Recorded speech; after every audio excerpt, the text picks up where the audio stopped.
కెప్టెన్‌కిను, ప్లేయర్‌కి తేడా ఏంటి? క్రికెట్ ఉంది. 11 మంది ప్లేయర్‌లు ఉంటారు. వాళ్ళలో ఒకళ్ళు కెప్టెన్‌గా ఉంటారు. కెప్టెన్‌కిను, ప్లేయర్‌కి తేడా ఏంటి? కెప్టెన్ అనేది కేవలం ఆటలో క్రికెట్‌లో మాత్రమే కాదు. వాలీబాల్ అయినా లేదా మరొకటైనా ఉంటుంది.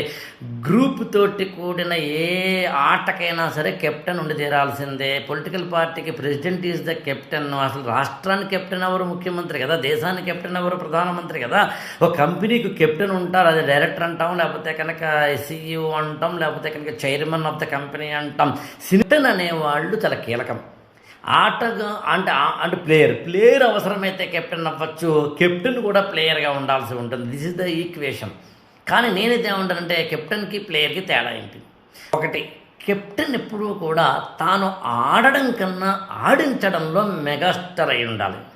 కెప్టెన్ ఎప్పుడూ కూడా ఎవరిని ఎప్పుడు ఎక్కడ ఏ ఆటకు ఉపయోగించుకోవాలో తెలిసి ఉండాలి.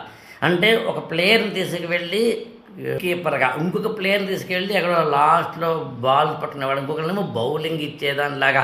అలాగే ఏ ప్లేయర్ని ఎప్పుడు ఆడించాలో తెలియాలి. ఇక్కడ ఈ బౌలర్ని పంపిద్దాం, ఈ బ్యాట్స్మెన్ పంపిద్దాం లాగా. అలాగే కెప్టెన్కి ఎప్పుడూ కూడా ఈత కొట్టడం మాత్రమే కాకుండా ఇతరులు ఎలా ఈత కొడుతున్నారో గమనించగలిగి ఉండాలి.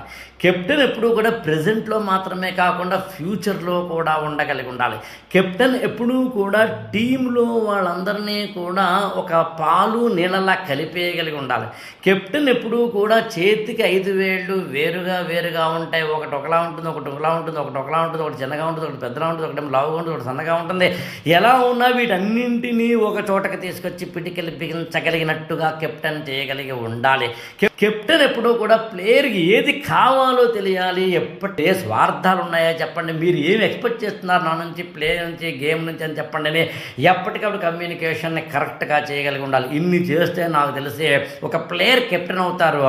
ఏ కారణం చేత ఏమైనా చేయకపోతే కెప్టెన్ ఎప్పటికీ ప్లేయర్గా మాత్రమే మిగిలిపోయి కెప్టెన్గా ఫెయిల్ అవ్వచ్చు.